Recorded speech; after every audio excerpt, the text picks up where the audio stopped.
মনে রাখবেন, যখন বাঁধা বেড়ে যাবে মনে রাখবেন ধৈর্য ধরতে পারলে উন্নতি আপনার সামনে চলে আসছে। সুবহানাল্লাহ। যতই বদনামের শিকার হবেন, যতই আপনার দুর্নামের শিকার হবেন, যতই আপনার গীবতের শিকার হবেন, যতই হিংসার শিকার হবেন, শ্রদ্ধার সাথে সবাইকে বলে যাচ্ছি, প্রত্যেকটা নবীকে আল্লাহ যে পাঠিয়েছেন নির্দিষ্ট দায়িত্ব দিয়েছেন। এই দায়িত্বের আবার একটা নির্দিষ্ট এরিয়া ছিল। যেমন আদম নবীকে দায়িত্ব দিয়েছেন ব্রাহ্মণবাড়িয়ার জন্য, মুসা নবীকে দায়িত্ব দিয়েছেন সিলেটের জন্য, ঈসা নবীকে দায়িত্ব দিয়েছেন চট্টগ্রামের জন্য, দাউদ নবীকে দায়িত্ব দিয়েছেন নোয়াখালীর জন্য, ইসহাক নবীকে দায়িত্ব দিয়েছেন রাজশাহীর জন্য। এক একটা সেক্টরে আদম নবীর দায়িত্ব পড়েছে ব্রাহ্মণবাড়িয়া। ব্রাহ্মণবাড়িয়ার বাইরে কেউ যদি ইসলাম ধর্ম গ্রহণ না করে সেটা আদম নবীর দায়িত্বে নাই। জোরে বলেন না। এবার বলেন, প্রত্যেকটা নবীকে আল্লাহ এরিয়া দিয়েছেন কত? বিশ্বের সামনে ছোট ছোট, বিশ্বের সামনে। এবার সারা বিশ্বের সামনে ব্রাহ্মণবাড়িয়াকে চিন্তা করেন, সারা বিশ্বের মানচিত্রে যদি আপনি চট্টগ্রাম চিন্তা করেন, একদম ছোট। কিন্তু আল্লাহ পাক ওনাদেরকে হায়াত দিয়েছেন, সময় দিয়েছেন বেশি। আদম নবীকে দিলেন 1000 বছর। সুবহানাল্লাহ। জায়গা কম, এরিয়া কম, দায়িত্ব কম, সীমানা কম, সময় দিয়েছেন। নূহ আলাইহিস সালামকে জায়গা দিয়েছেন কম, সময় দিয়েছেন বেশি।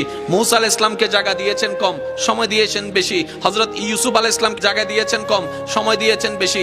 এবার আমাদের নবীর বেলায় যখন আসলো,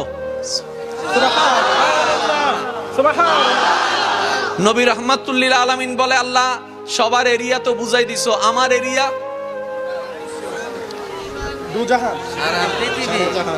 সারা জাহান। বলেন সারা জাহান। সারা জাহান কয় আল্লাহ বলে হ্যাঁ। তাহলে ওনার যদি চট্টগ্রাম পায় 1000 বছর পায়, আমারও তো দিবা নিশ্চয় 10-20 কোটি বছর। কয় না, আপনার সময় মাত্র 63 বছর।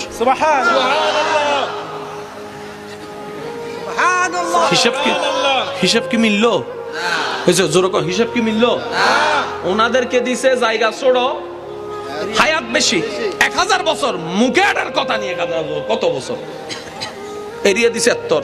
আমাদের নবীকে আল্লাহ বলতেছে আপনার এরিয়া পুরাটা, আসমানেও, জমিনেও, জান্নাতেও, লৌহেও, কলমেও, সিদরাতুল মুনতাহাও, সব জায়গায় আপনার দায়িত্ব। তা আল্লাহ আমার টাইম 63 বছর। और जोर से कहो यार सुबहान अल्लाह। जरा प्यार से बोलो ना सुबहान अल्लाह। আচ্ছা বলেন, প্রচারের জন্য কিছু মাধ্যমের দরকার আছে না নাই?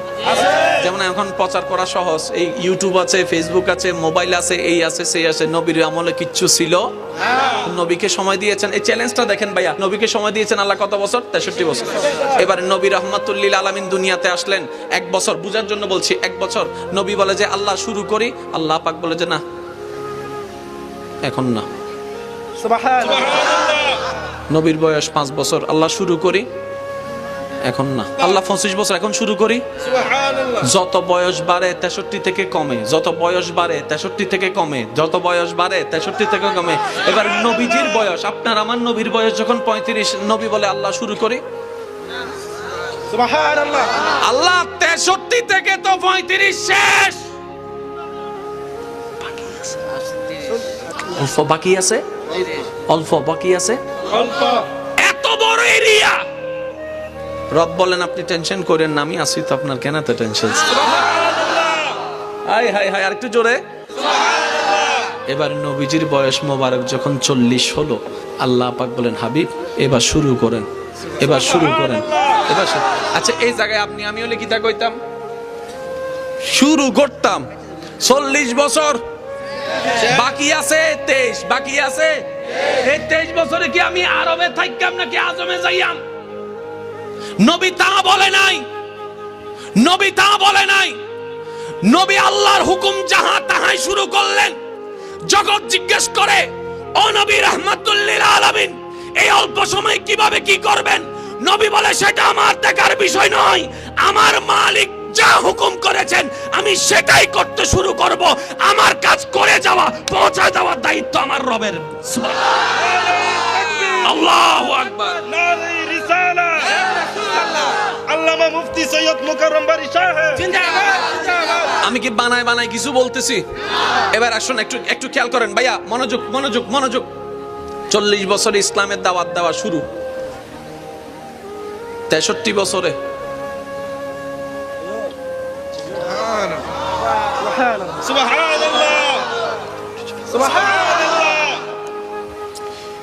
অল্প কিছু দিনের ভিতরে আফ্রিকা থেকে কালিমার আওয়াজ শোনা যাচ্ছে। ফেসবুক নাই, ইউটিউব নাই, পত্রিকা নাই, টিভি নাই, বিমান নাই, আরব থেকে শুরু যে কালিমা আফ্রিকার জমিনে শোনা যাচ্ছে, মিশরের জমিনে শোনা যাচ্ছে।